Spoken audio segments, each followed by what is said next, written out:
کیا کوئی مجھے سے بڑھ کر بہار ہے تیرے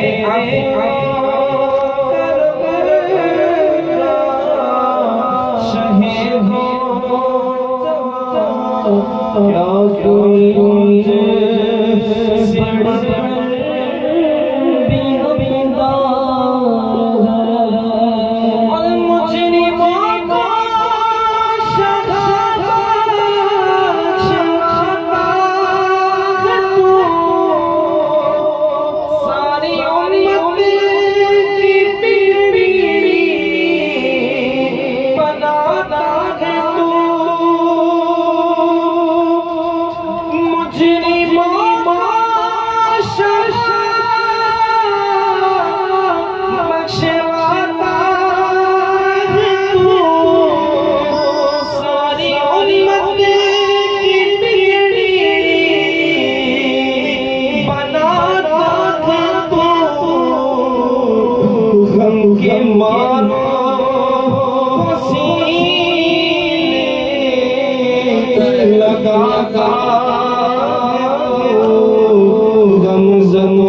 اشکو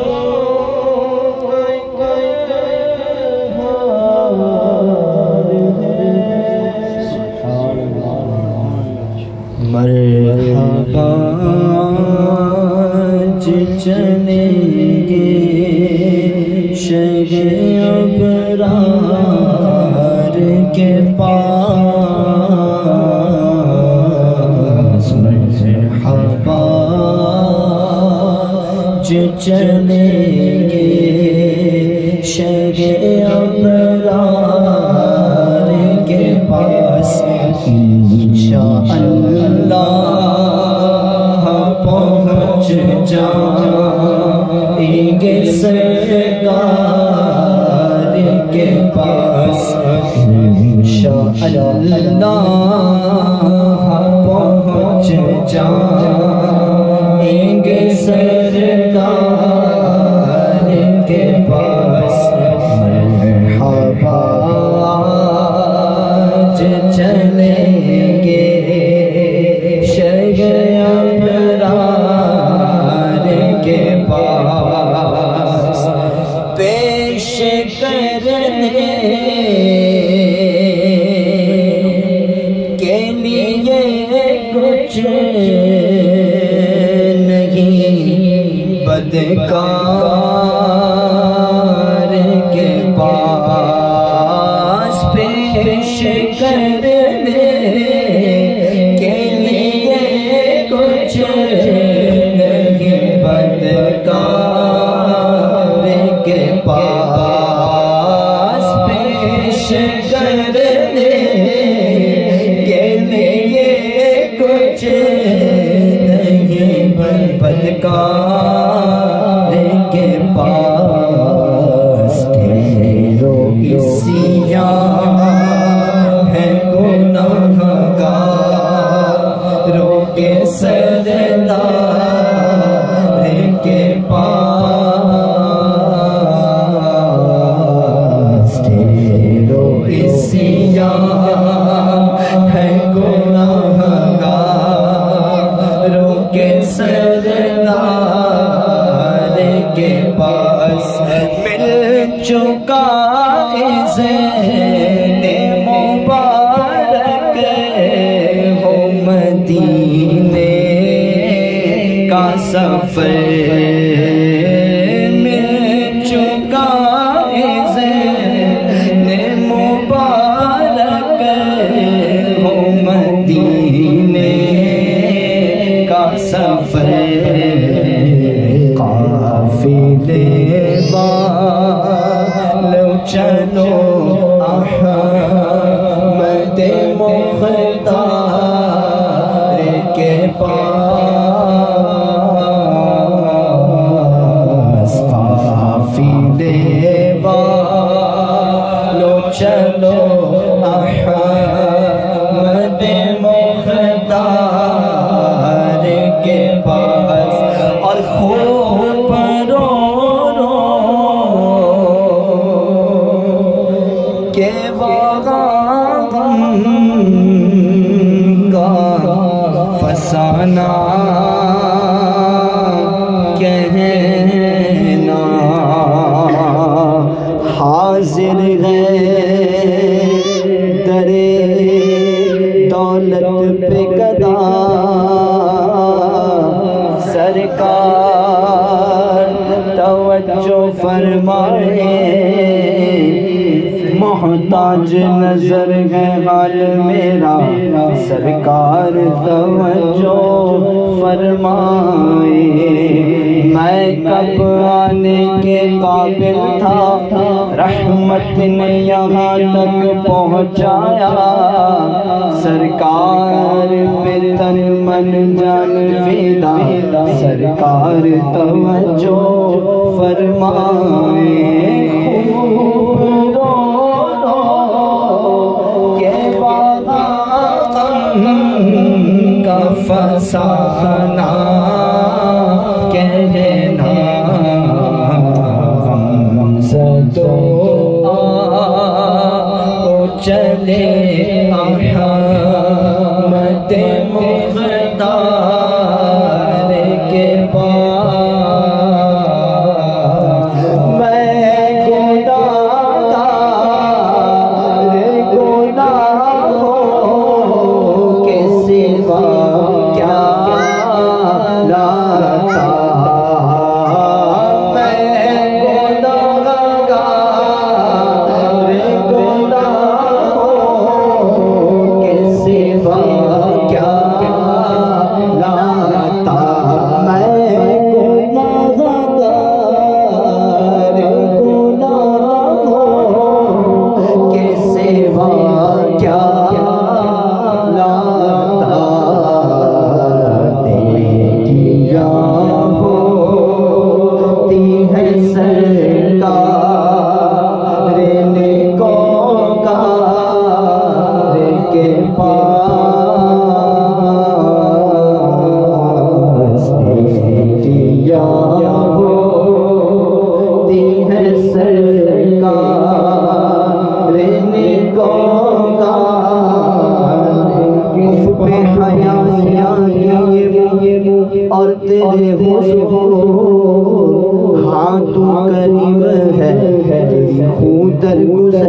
کی ہے تجھ سے چھپاؤں تو کروں کس کے سامنے کیا اور بھی کسی سے توقع نظر کی ہے جاؤں کہاں پکاروں کسے کس کا متبو کیا پرسش اور شافی سگے بے ہنر کی ہے مدینہ یاد آیا ہے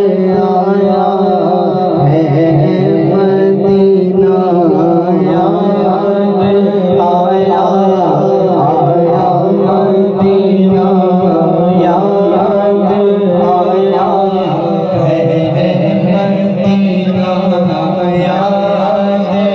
آیا میں گناہگار گناہوں کے سوا کیا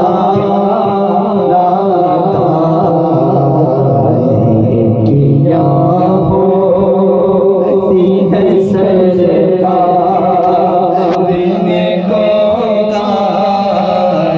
کے پاس سر بھی خم آنکھ بھی نم شرم سے پانی پانی کیا کرے نظر نہیں کچھ بھی گناہگار کے پاس مرحبا چلیں گے شگے ابرار کے پاس آنکھ جب گنبد خضرا کا نظارہ کر لے آنکھ جب گنبد خضرا کا نظارہ کر لے دم نکل جائے میرا آپ کی دیوار کے پاس دونوں عالم کی بھلائی کا سمانی بن کر دونوں عالم کی بھلائی کا سمانی بن کر ایک بھکاری ہے کھڑا آپ کے دربار کے پاس ایک بھکاری ہے کھڑا آپ کے دربار کے پاس قبر میں یوں ہی نکیروں میں نہیں پہنچا قبر میں یوں ہی نکیروں میں نہیں پہنچا ہے غلامی کی سند دیکھ لو عطار کے پاس مرحبا چلیں گے شرق ابرار کے پاس اب تو بس کہیں دھن ہے کہ مدینہ دیکھو آخری عمر میں کیا نق دنیا دیکھو میرے مولا اب تو بس کہیں دھن ہے کہ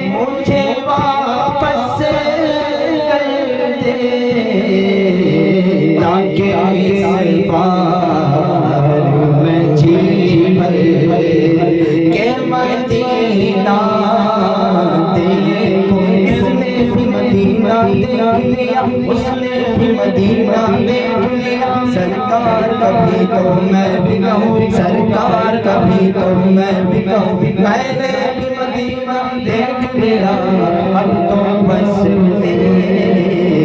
ہی دھن ہے کہ مدینہ دیکھو میرے مولا، آخری عمر میں کیا کاش ایک بار یہی عمر بسر ہو میری، کاش ایک بار یہی عمر بسر ہو میری، صبح کا تو پھر شام کو تیبہ دیکھو میرے مولا، اب تو بس دھن ہے کہ مدینہ دیکھو۔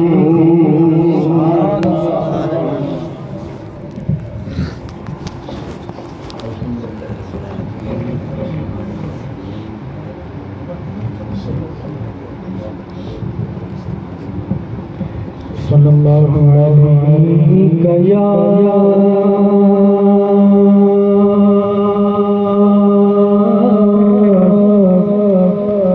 رسول اللہ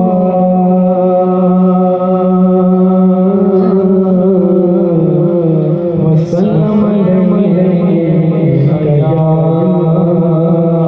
حبیب اللہ، بولا مجھے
سے کہہ دینا غم کے مارے سلام کہتے ہیں سلام شوق کہنا حاجیوں میرا بھی رو رو کر سنے آئے نظر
جب سبحان الله بكرة وأصيلا يا رب فضلا دائما ورحمة فضلا دائما.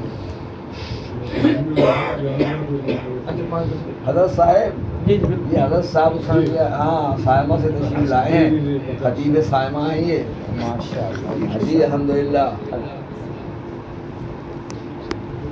یار تھوڑا نور اور بڑھا دو، ابھی آپ لوگ جا رہے ہیں نور والے کے پاس میں ایک آدھ اور تھوڑا دکھا تو کرے بہت لمبی ہے. دیکھیں گے اللہ نے کیسی کیسی سبحان اللہ صورتیں بنائی ہیں. احسن سبحان اللہ. الحمدللہ رب العالمین والصلاة والسلام علی سید الانبیاء والمرسلین وعلی آلہ واصحابہ اجمعین.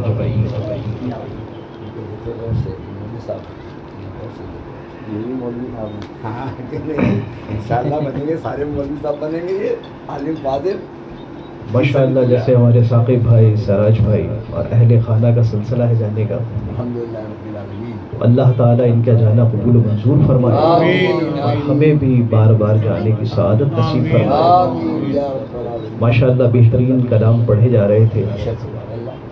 اب جب کلام پڑھے جا رہے ہو تو نثر میں گفتگو میں اتنا مزہ عموماً آتا نہیں ہے. ظاہر ہے ایک کیفیت ہوتی ہے اور ماشاءاللہ پڑھنے والے بھی جب شاندار پڑھ رہے ہوتے ہیں تو باہر کیف جیسے کہا کہ چند منٹ کچھ گفتگو کر لوں. 11ویں شریف ہے آج اور غوث پاک رضی اللہ تعالیٰ عنہ کا آج دن ہے، یوم عرس ہے. تو یقیناً یہ باتیں سب کو پتہ ہوں گی لیکن دوبارہ کہہ دینا ہو سکتا ہے فائدے سے خالی نہ ہو کہ یہ جو 11ویں شریف ہے یہ اس کی ابتدا کیسے ہوئی. جیسا کہ آپ کے علم یقیناً ہوگا کہ غوث پاک رضی اللہ تعالیٰ عنہ اپنی حیات مبارکہ میں ہر 11 تاریخ کو اپنے جو طالب علم تھے مدرسے کے ان کو کھانا کھلانے کا خصوصی اہتمام کیا کرتے تھے. اور اس اہتمام میں ان کی نیت یہ ہوتی تھی کہ حضور کی بارگاہ میں اس کا جو نذرانہ ہے اس کا جو ثواب ہے وہ ایصال کیا جائے. تو یہ ان کی نیت ہوتی تھی اور یہ سارے زندگی ان کا تقریباً سلسلہ چلتا رہا. تو جب وہ ظاہری وصال فرما گئے اس دنیا سے تو جو ان کے متبعین تھے، اتباع ان کے کرنے والے تھے، انہوں نے اس سلسلے کو جاری رکھا اور انہوں نے حضور کی بارگاہ کے ساتھ ساتھ سید غوث پاک رضی اللہ تعالیٰ عنہ کے ایصال کا بھی قصد کیا اس محفل کے اندر.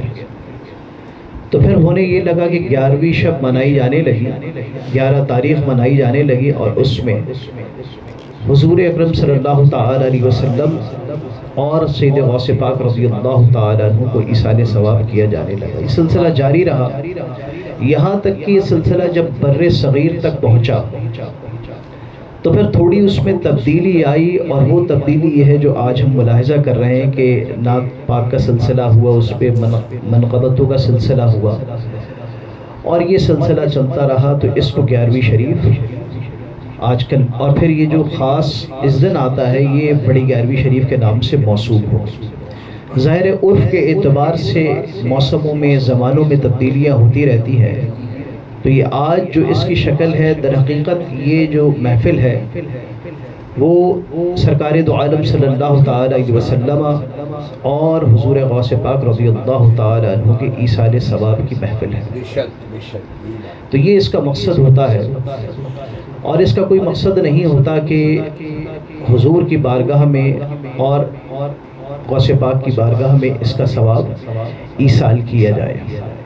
اب اس میں عموماً ایک شک و شبہ کھانے کے اعتبار سے پیدا ہو جاتا ہے کہ اکثر لوگ کہ بھئی یہ اس نام کی محفل ہے، ظاہر ہے کہ یہ فتنوں کا زمانہ ہے، تو ظاہر ہے یہ فتنہ بھی ایک فتنہ عموماً دیکھنے کو ملتا ہے کہ بہت سارے لوگ ناراض ہو جاتے ہیں، بہت سارے لوگ ان محافل میں شرکت نہیں کرتے، اور وہ قرآن کی ایک آیت مبارکہ پیش کرتے ہیں. وہ آپ کے سب علم میں ہے کہ جس پر غیر اللہ کا نام لے لیا جائے اس کا کھانا جائز نہیں ہوتا. وہاں وہ جو کلمہ ماں ہے جو کہ عموم کے لیے آتا ہے، وہ اس کو زیر بحث لاتے ہیں اور اس پہ گفتگو کرتے ہیں.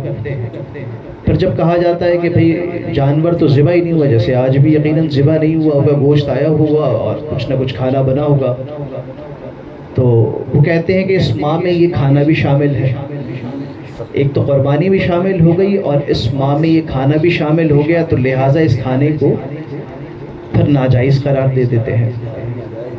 تو آپ جتنی بھی تفاسیر اٹھا کے دیکھ لیں، مطلب مثال کے طور پہ جلالین شریف یہ ہر مکتبہ فکر میں پڑھائی جاتی ہے. پھر آپ بیداوی شریف اٹھا کے دیکھ لیں، یہ بھی ہر مکتبہ فکر میں پڑھائی جاتی ہے. امام رازی کی تفسیر دیکھ لیں جس پر سب متفق ہیں. یعنی آپ جتنی تفاسیر دیکھتے ہیں تو مفسرین نے اس ماں کا جو ترجمہ کیا ہے، یعنی اس کو معمول کیا ہے، وہ یہ کیا ہے کہ یہ وہ مسئلہ ہے کہ یہ جب کفار جو تھے اپنے بتوں کے نام سے قربانی کیے کرتے، یعنی جب جانور ذبح کرنے لگتے ہیں تو کہتے تھے یہ لات کے نام کا ہے، یہ عزا کے نام کا ہے، وغیرہ وغیرہ. تو پھر یہ آیت مبارکہ کا نزول ہوا کہ جب جانور ذبح کیا جائے تو وہ صرف اللہ کی رضا کے لیے کیا جائے اور اللہ کے نام سے ہی ذبح ہو سکتا ہے. تو یہ تقریباً تفسیر ہر مفسر نے لکھی، لیکن کیونکہ فی زمانہ فتنوں کا زمانہ ہے تو پھر یہ اس کی تفسیر کی جانے لگی ماں کی، جو میں نے آپ کے سامنے مختصر عرض کی. تو جب ہم کہتے ہیں کہ اچھا بھی لاؤ تم یہ ماں کا جو ترجمہ تم کرتے ہو اس کی کوئی تفاسیر دکھا دو، تو آپ یقین کیجئے ان کے پاس ایک تفسیر دکھانے کے لیے نہیں ہوتی کہ علماء نے پچھلے زمانے میں یہ تفسیر کی ہے 1400 سال. یعنی نئے ترجمے تو وہ دکھاتے ہیں، جو آپ کی مرضی ہے وہ کر لیں آپ، لیکن اگر ان سے کہی جائے کہ آپ 50 سال پہلے 100 سال پہلے کی ایک تفسیر دکھا دیں کہ جس میں مفسرین کرام میں ماں کا ترجمہ یہ کیا ہو کہ کوئی بھی کھانا، کیونکہ اگر یہ بات مان لی جائے نا تو پھر شرک سے تو کوئی محفوظ رہ نہیں سکتا کہ آپ قربانی کا جانور لاتے ہیں، آپ سے پوچھا کس کا جانور ہے، آپ کہیں گے سراج بھائی کا، یہ تو پھر شرک ہو گیا، یہ تو غیر اللہ کا نام لے لیا. غرض یہ عقیقے کا ہے، کس کا ہے، یہ چھوٹے بچے کا عقیقہ کا ہے، تو جانور کا نام لینا تو پھر بہت مشکل ہو جائے گی. تو باہر کیف وہ اس آیت مبارکوں کو لاتے ہیں. تو یہ بات ذہن میں رکھ لی جائے کہ یہ جو ماں کلمہ ہے اس سے مراد کیا ہے؟ اس سے مراد جو بتوں کا نام لیا جاتا تھا علماء نے یہ لکھا ہے. اور یہ شناخت کے لیے ہوتا ہے کہ جیسے یہ غوث، اگر جانور ذبح کر رہے ہیں تو آپ کہیں گے بھئی غوث پاک کے نیاز کے لیے ہے، اور یہ اس کا در حقیقت مقصد ہوتا ہے۔ ایک بات اور اس پہ کریں کہ بھئی اس کا ہمارے لیے اس کی کرنے کی نیت کیا ہونی چاہیے، کیونکہ بات یہ ہے نا کہ جب ہم 11ویں شریف یا کوئی بھی بزرگوں کا سلسلہ کرتے ہیں تو ظاہر ہے کم سے کم ہمیں تھوڑی بہت تو معلومات ہو کہ ہم کسی کو صحیح بتا سکیں کہ یہ کیا ہے۔ لیکن یہ مسلمانوں کا عقیدہ ہے، اور یہ یاد رکھنا چاہیے کہ ہر عبادت اللہ کے لیے ہے، ہر نیکی اللہ رب العزت کے لیے ہے، اور جب ہر نیکی اس کے لیے ہے تو ہر نیکی پر جو ثواب کا ترتب ہوگا وہ بھی اسی ذات کی طرف سے ہوگا۔ اب یہ ممکن نہیں ہے کہ نیکی اس کے لیے ہو اور ثواب کوئی اور دے دے، تو یعنی اس سے جو قرب حاصل کیا جائے گا، یعنی جو محفل ہو رہی ہے، ہماری نیت یہ ہونی چاہیے کہ ہم اللہ کا قرب حاصل کرنے کے لیے محفل کر رہے ہیں۔ یہ یقیناً یہ نیت نہیں ہونی چاہیے کہ غوث پاک کا قرب حاصل کرنے کے لیے، کیونکہ قرب بمعنی ثواب استعمال ہوتا ہے، تو یعنی ثواب اس کا جو عطا کرے گا وہ رب العزت کی ذات ہی عطا کرے گی، اور جو ہم نیکی، یہ جو نیک کام ہم سمجھ کے کر رہے ہیں، یہ نیک کام اس کی بارگاہ میں ہی پیش کیا جائے گا اور ثواب اسی کی بارگاہ سے حاصل کیا جائے گا۔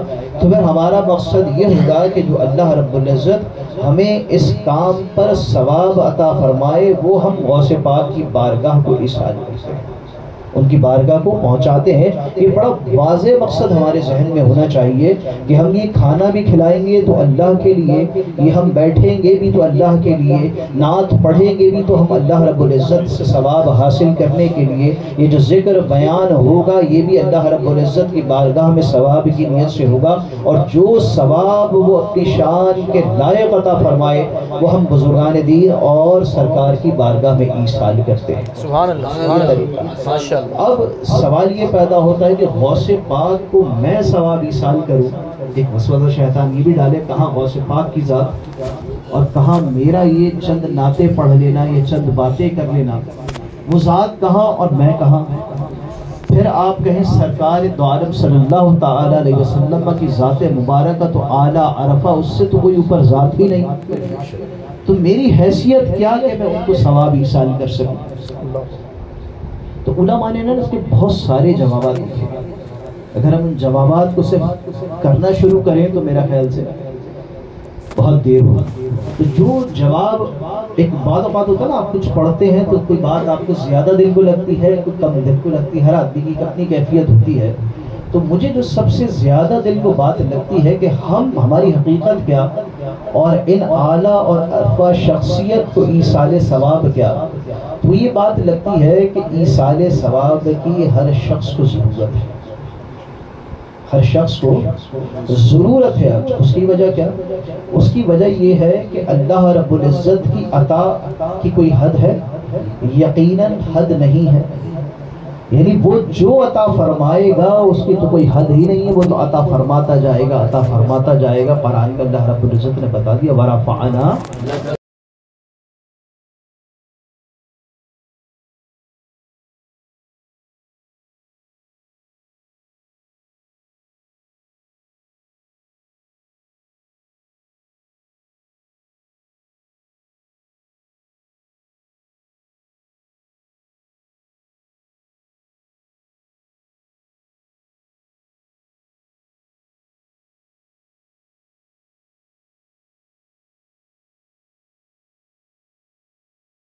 کے صدقے سے غوث پاک کا ذکر ہو رہا ہے۔ کیونکہ علماء نے کیا لکھا؟ علماء نے لکھا کہ اللہ رب العزت کی ذات کو تو کوئی جانتا نہیں، تو اللہ کی صفات میں غور کر لو۔ اللہ کی صفات میں غور کیسے کرو؟ تو بھئی جیسے اس محبوب نے بتایا ہے ویسے غور کرتے جاؤ، اس محبوب کو دیکھتے جاؤ کہ اس کی شانیں کیا ہیں، تو تم کچھ غور و فکر کرتے جاؤ کہ اللہ کی شان کیا ہوگی۔ سبحان اللہ۔ اور اب ظاہر ہے کہ اب محبوب کا زمانہ، سارے زمانے محبوب کے، لیکن اب دیکھ تو سکتے نہیں، ہم تو بہت بعد میں آئے، ہم نے تو بزرگوں سے حضور کا نام سنا، اور اللہ کا کرم ہے کہ ان کا نام جتنا جپنے کی انہوں نے توفیق دی اتنا جپتے ہیں، یہی ہے نا بات۔ اور ان کا نام بس وسیلہ بن جائے اور کسی طرح ان کے پیچھے پیچھے چلے جائیں گے، بس مقصد ہے، اور حاضری کا بھی مقصد یہی ہے۔ تو اب جب محبوب کو بھی نہ دیکھا تو پھر محبوب کے محبوبوں کو دیکھ لو، ہے نا محبوب، کیونکہ اللہ تعالیٰ نے نظام ایسا بنایا نا، کیونکہ اللہ نے سورہ فاتحہ میں بتا دیا کہ سیدھا راستہ چلو، اور سیدھا راستہ کس کا؟ جن پر میں نے انعام کیا، اور 5ویں پارے میں اللہ رب العزت نے میں نے بتا دیا کہ میں نے انبیاء پر انعام کیا، صدیقین پہ انعام کیا، شہداء پر انعام کیا، اور صالحین پہ انعام کیا۔ اب ظاہر ہے کہ ہماری یہ قسمت تو ہے کہ صالحین کو دیکھتے ہیں، تو جب صالحین کو دیکھتے ہیں تو پھر ان سے پچھلے صالحین کا ذکر سنتے ہیں، تو ایک محبت کی کیفیت پیدا ہوتی ہے نا۔ آپ جائیں داتا دربار میں، رش لگا رہتا، دن رات لوگ آ رہے ہیں، دن رات جا رہے ہیں، دن رات آ رہے ہیں، دیکھا کسی نہیں داتا صاحب، وہ بیش 1000 سال سے اوپر گزر گیا، لیکن داتا صاحب کے نام کی مالا جب رہے۔ لاہور گئے تو پہلے داتا صاحب کے مزار پر ہونے، پھر چلے گئے، ایسی کیفیت ہوتی ہے اکثر۔ تو اس کا کیا ہے؟ اس کا مطلب ہے کہ جو ہم صالحین سے سنتے رہتے ہیں، ہماری رسائی تو جو آج کے صالحین تک ہے ان تک ہے، یا جو کتابوں سے پتہ چلتا ہے بس ان تک ہے۔ تو یہ ہمارا در حقیقت مقصد ہوتا ہے کہ ان محبوبوں کے ہم قریب ہو جائیں، ان کا کوئی صدقہ حاصل کر لیں، لیکن نیت بالکل صحیح ہونی چاہیے کہ یہ جو سارا معاملہ ہے اللہ رب العزت کے لیے، اور وہ جو ثواب عطا فرمائے گا ہم ان کو ایصال کریں گے تو اللہ رب العزت اس ثواب کے سلسلے میں ان کے ذکر کو اور بلند فرمائے گا، اور ان کے درجات، کیونکہ درجات کی حد نہیں ہے نا۔ تو یہ جو جواب ہے وہ دل کو زیادہ لگتا ہے۔ آدمی کو ایک ہوتی ہے نا، یار میں سورہ فاتحہ پڑھ لوں، میں مزار پر حاصل، میرا سورہ فاتحہ پڑھنا کیا ہے، میں 4 قل پڑھ لوں، 4 قل پڑھنا میرا کیا ہے، یہ تو اللہ کے اتنے پیارے بندے ہیں۔ لیکن در حقیقت یہ ہوتا ہے کہ جب میں 4 قل پڑھتا ہوں تو جو اللہ ثواب عطا، 3 دفعہ سورہ اخلاص پڑھ لی تو ایک قرآن کا ثواب۔ اب آپ دیکھیے کہ کسی بزرگ کے مزار پر حاضری ہو رہی ہو تو اس کو تو کتنے روزانہ کتنے ہزاروں لاکھوں قرآن کا ثواب مل رہا ہوگا، تو اس کا درجات کتنے بلند ہو رہے ہوں گے، کیونکہ بلند کرنے والی ذات لامتناہی ہے، تو وہ درجات بھی بلند لامتناہی ہو رہے ہیں، میں اور آپ اس کا تصور کر نہیں سکتے۔ تو یہ ہونی چاہیے کہ ہماری نیت کہ ہم کیوں محفل منعقد کریں، ہم غوث پاک کا قرب حاصل کرنے کے لیے نہیں کر رہے، ہم اللہ رب العزت کا قرب حاصل کرنے کے لیے محفل منعقد کر رہے ہیں، اور جو اس قرب پر وہ ثواب عطا فرمائے گا وہ ان بزرگان دین کو سرکار کی بارگاہ میں ایصال کرتے ہیں۔ تو یہ ایک بنیادی مقصد ہے۔ اگر 2 منٹ اور ہیں تو میں اگر غوث پاک کی ایک نصیحت وہ آپ کے سامنے عرض کرتا چلوں، کیونکہ غوث پاک رضی اللہ تعالیٰ عنہ کی جو ہے نا، منقبت پڑھنا بھی اچھا، نعت پڑھنا بھی اچھا، لیکن اصل حقیقت کیا ہے؟ اصل حقیقت یہ ہے کہ میں نے جو اللہ اور اس کے رسول سے جو محبت کرنا لازم قرار دیا، میں لازم کے الفاظ استعمال کر رہا ہوں جو قرآن میں آیا کہ اگر تمہیں اللہ اور اس کے رسول اپنی جان، مال، عزت، پیسے وغیرہ سے زیادہ محبوب ہو جائیں نا تو پھر انتظار کرو اس کے عذاب کا، اس کے حکم کا انتظار کرو۔ اللہ اور خطبے میں حدیث آپ سنتے، لا یؤمن احدکم حتی اکون احب الیہ من والدہ وولدہ والناس اجمعین، آپ سنتے رہتے ہیں کہ مومن کامل جب ہو سکتا ہے جب وہ حضور سے سب سے زیادہ محبت کرے۔ اب یہ محبت تو ہو گئی، میں اور آپ یہ دعویٰ تو کرنے والے ہیں کہ ہم حضور سے محبت کرتے ہیں، اچھی بات ہے، لیکن در حقیقت محبت کے پھر کچھ تقاضے ہوں گے نا۔ تو ہماری زندگی کا سفر اگر آپ پوچھیں نا ایک لائن میں یہ ہونا چاہیے کہ ہم حضور سے محبت کر کر حضور کی اتباع تک کا سفر کرنا ہے ہمیں زندگی کا، یعنی محبت سے شروع ہوگا اور حضور کی اتباع پر یہ سفر ختم ہونا چاہیے۔ کیوں؟ کیونکہ اتباع اگر کسی کی ہو اور حضور کی محبت نہیں ہو تو در حقیقت وہ اتباع حضور کی نہیں، وہ شیطان کی اتباع ہے۔ اور اگر حضور کی محبت ہو اور اتباع نہ ہو تو یہ پھر اتباع کامل نہیں، کیونکہ حضور کی محبت ہو اور آدمی حضور کا کہا نہ مانے نا کچھ غلطیاں ہوتی رہتی ہیں، یقیناً ظاہر زندگی میں آدمی آگے بھی ہوگا، پیچھے بھی ہوگا، بھٹکے گا بھی، لیکن اگر محبت اچھی ہوگی نا، سچی ہوگی نا، تو وہ صحیح راستے پر، کامل راستے پر یقیناً آ جائے گا۔ اور ایک ہی لائن ہے، ایک ہی زندگی کا مقصد ہے کہ حضور کی محبت سے لے کر حضور کی اتباع کا سفر اگر آدمی کر لے تو وہ کامیاب ہے۔ بہت ساری غوث پاک کی نصیحتیں ہیں، ایک نصیحت ہے جس کا دعوت اسلامی نے جب کتاب چھاپی نا تو اس نصیحت کا انہوں نے ٹائٹل دیا، انہوں نے کہ زندگی کو غنیمت جان، زندگی کو غنیمت جان۔ اس میں یہ لکھا کہ غوث پاک کا جو بیان ہے نا، وہ اس نصیحت میں لکھا کہ اتوار کا دن تھا، صبح کے وقت اپنے مدرسے میں بیان کر رہے تھے، آپ نے اپنے بیان کی حدیث ابتدا ایک حدیث مبارک سے کی۔ کیا فرماتے ہیں حدیث مبارک میں حضور کا؟ من فتح لہ باب من خیر، جس کے لیے بھلائی کا دروازہ کھول دیا گیا، فَلْيَنْتَحِزْهُ، تو اسے چاہیے کہ لپک کر بھلائی کے اس دروازے میں داخل ہو جائے، فَإِنَّهُ لَا يَدْرِي مَتَى يُغْلَقُ عَلَيْهِ، کیونکہ وہ یہ جانتا نہیں کہ اس کے لیے یہ دروازہ کب بند کر دیا جائے گا۔ یعنی یہ حدیث مبارک سنائی انہوں نے اور یہ اس کا ترجمہ تھا۔ پھر سید غوث پاک رضی اللہ تعالیٰ عنہ بیان کرتے ہیں، اے لوگوں لپک پڑو جب تک زندگی کے دروازہ کھلا ہوا ہے، اپنی سانسوں کو غنیمت جانو، ان قریب یہ دروازہ بند کر دیا جائے گا۔ پھر فرماتے ہیں جب تک تم میں طاقت و ہمت ہے نیک اعمال کو غنیمت جانو۔ پھر فرماتے ہیں جب تک توبہ کا دروازہ کھلا ہوا ہے تم اس میں داخل ہو جاؤ، اسے غنیمت جانو، اور جب تک دعا کا دروازہ کھلا ہوا ہے تم اس دعا کے دروازے میں داخل ہو جاؤ اور اسے غنیمت جانو۔ پھر کس خوبصورت دروازے کا ذکر کیا، پھر فرماتے ہیں نیک لوگوں کی صحبت میں بیٹھنے کا دروازہ کھلا ہے، اے لوگوں غنیمت جانو اور اس میں داخل ہو جاؤ۔ پھر فرماتے ہیں تم نے جو نقصان کرنا تھا وہ کر لیا، اب اپنے دامن کی نجاستوں کو دھو ڈالو۔ اور پھر فرماتے ہیں ہوشیار ہو جاؤ، جو برائیاں کی ہیں انہیں ٹھیک کرو۔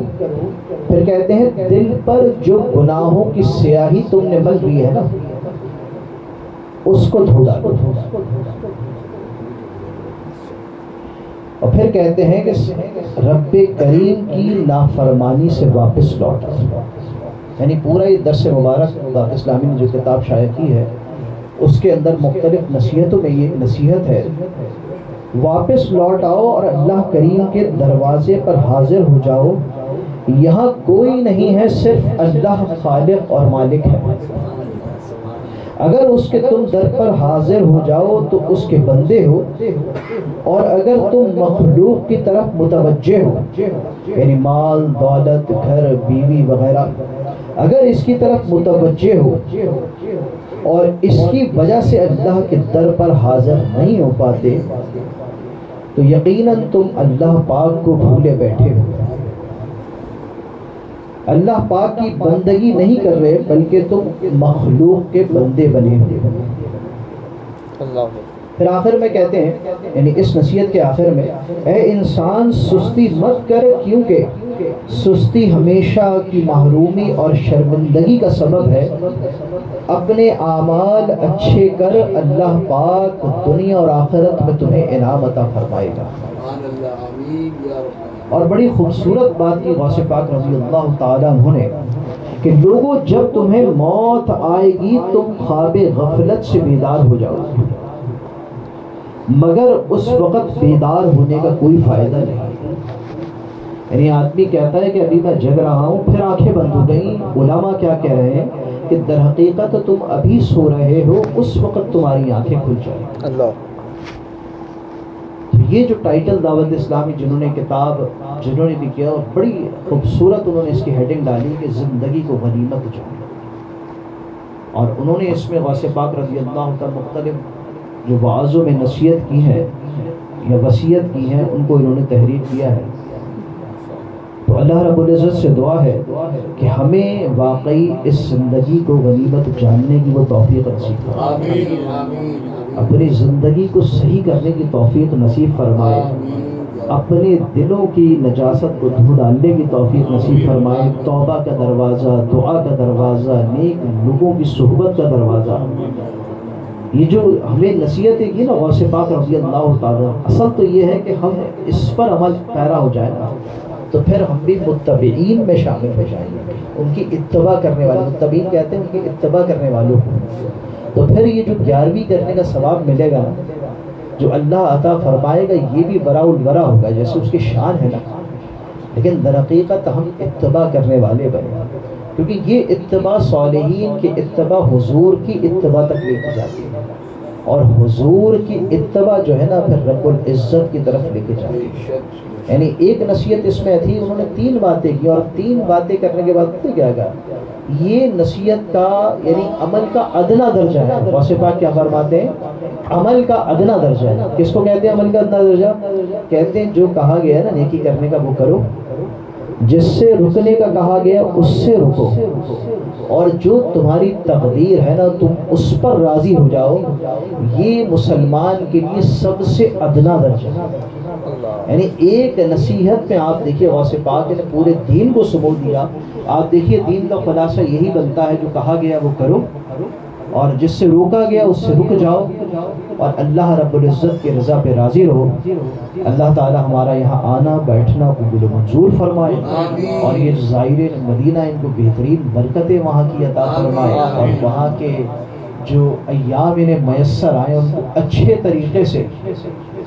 طریقے سے استعمال کرنے والا بنا، کیونکہ وہاں بعض اوقات اکثر دیکھا گیا بلکہ غفلت کا آدمی شکار ہو جاتا ہے، 15 یا 20 دن بہت زیادہ لگتے ہیں، لیکن جیسے ابھی پڑھا نا کہ واپسی کا جب شور اٹھتا ہے نا آدمی کا تو پھر ہوتا ہے یہ 20 دن تو گزر گئے، اور پہلے دن آدمی سوچتا ہے ابھی تو 20 دن ہے، ابھی تو مدینہ ہے 8 دن ہے۔ یہ تقریباً اکثر زائرین کا جن کو اللہ توفیق دیتا ہے ان کی بات نہیں ہوتی، لیکن اکثر زائرین کا ایسے ہی رہتا ہے کہ وہ 20ویں دن ہمیں خیال آتا ہے کہ یار یہ تو اب تو جانے کا وقت ہو گیا۔ اللہ تو حضور کی بارگاہ میں بیٹھے رہیں کہ ایک حضور پاک کی حضور نے حدیث مبارک میں بتایا جس نے 40 نمازیں مدینہ پاک میں تواتر کے ساتھ پڑھی بغیر ناگے کے ثواب پڑھی تو اللہ حضور اس کی بخشش فرمائے۔ ابھی کیا ہوتا ہے کہ ہم زیارت پہ چلے جاتے ہیں، نماز ہوٹل میں پڑھ لیتے ہیں، فجر میں چلو جی وہیں پڑھ لیں، تو نماز جو ہے نا یقیناً آپ پڑھنے والے ہیں، آپ کو دیکھ کر ہم پڑھتے ہیں، لیکن یہ کہ نماز میں سستی بالکل نہ کیجیے گا، کیونکہ نماز جا کے وہاں سستی کر لینا آدمی تو آپ یقین کیجئے کہ کہنا مشکل ہے کہ کیا آدمی کہے کہ وہاں جا کے نماز میں سستی ہو جائے نا۔ تو 40 نمازیں جو ہے نا وہ مدینہ پاک میں ایسے ادا کرے آدمی کہ بس اس میں لگ جائے گا۔ دعوت اسلامی نے جو کتاب چھاپی ہے نا نماز کی، ہاں اس کے اندر موجود ہے، امیر اہل سنت نے لکھا یہ حدیث مبارک لے کر آئے تواتر کے ساتھ 40 نماز تواتر کے ساتھ، اور تواتر میں سے عموماً اکثر 40 نمازیں ہی ملتی ہیں 8 دن کے اندر۔ تو زیارت وغیرہ اس سے بڑی کیا زیارت ہے، جو مزار شریف ہے آدمی، ابھی کوئی نعت کا ایک شعر بھی نا کہ یہاں سے چھوڑ کر جاؤں گا کہاں میں، مطلب اٹھ کے یہاں سے جاؤں کہاں، مطلب تو وہاں سے اٹھ کے جانے والی کیفیت نہیں ہے۔ ساری زیارتیں اچھی ہیں، میر حمزہ کے مزار پر بھی آدمی 2-4 دفعہ حاضری دے کہ وہاں سے دعائیں قبول ہوتی ہیں، کہ مدینہ ہر جگہ جائے، لیکن حضور کے روضے سے اچھی زیارت کوئی ہو سکتی نہیں۔ سب سے اول، سب سے بہتر، سب سے اعلیٰ، سب سے عرفہ وہی زیارت ہے، اور آدمی وہیں بیٹھا رہے، بس یہی اس کا مقدر ہے۔ اللہ تعالی ہمارے مقدر بھی اچھے کرے، سبقوں میں ہمیں بھی جانے والا بنائے، عمر حج کی سعادت نصیب فرمائے۔ وآخر دعوانا الحمدللہ۔ ماشاءاللہ، جزاک اللہ فی الدارین خیرہ۔ جانے والوں کے لیے ہم سب کے لیے دونوں کے لیے تقریر کیا بات۔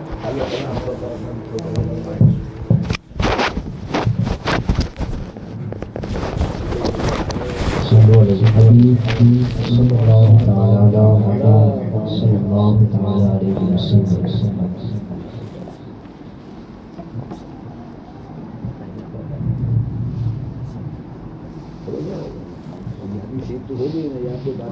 آستان یہ کس شان ذیشان کا مرحبا مرحبا.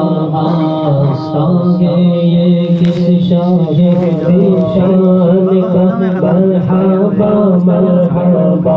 قلب غربت سے لرزا انسان کا مرحبا مرحبا. قلب غربت سے لرزا انسان کا مرحبا مرحبا. سربز میں پر کس کے زان کا مرحبا مرحبا. گھر گھر ساتھی میری چشم ویران کا مرحبا مرحبا. چاند نکلا سن کے شبستان کا مرحبا مرحبا. چاند نکلا سن کے شبستان کا مرحبا مرحبا. شمشِ توحید دل میں جلا کر پیو دل لگا کر پیو. شاہ بطحا کی حیران پا کر پیو دل لگا کر پیو. شیخ کے آستانے پہ آ کر پیو دل لگا کر پیو. آپ مہرِ علی سے ملا کر پیو دل لگا کر پیو. خود پیلانے پساسی جیلان کا مرحبا مرحبا. خود پیلانے پساسی جیلان کا مرحبا مرحبا. آستان یہ کس شان ذیشان کا مرحبا. سے حسن جمال نبی آپ ہے یا ولی آپ ہے. گلشن فاطمہ کی کلی آپ ہے یا ولی آپ ہے. ازہر علم مولانا علی آپ ہے یا ولی آپ ہے. پیر جلی آپ ہے یا ولی آپ ہے. بھلا آپ کی شان کا مرحبا مرحبا. کیا بیان ہو بھلا آپ کی شان کا مرحبا مرحبا. آستان یہ اس شان ذیشان کا مرحبا مرحبا. آستان یہ اس شان ذیشان کا مرحبا مرحبا. شان زینا کی چوکھٹ سلامت رہے یا قیامت رہے. نقش پاکا چمن پر کرامت رہے یا قیامت رہے. کلاتے بجتے بازے حکامت رہے یا قیامت رہے. سر پہ ولیوں کا تاج امامت رہے یا قیامت رہے. سلسلہ غوثِ اعظم کے فیضان کا مرحبا مرحبا. سلسلہ غوثِ اعظم کے فیضان کا مرحبا مرحبا. آستان یہ اس شان ذیشان کا مرحبا مرحبا. مظہر ذات رب قدیر آپ ہے. دستگیر آپ ہے. کاروانے کرم کے ابھی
جالیوں پر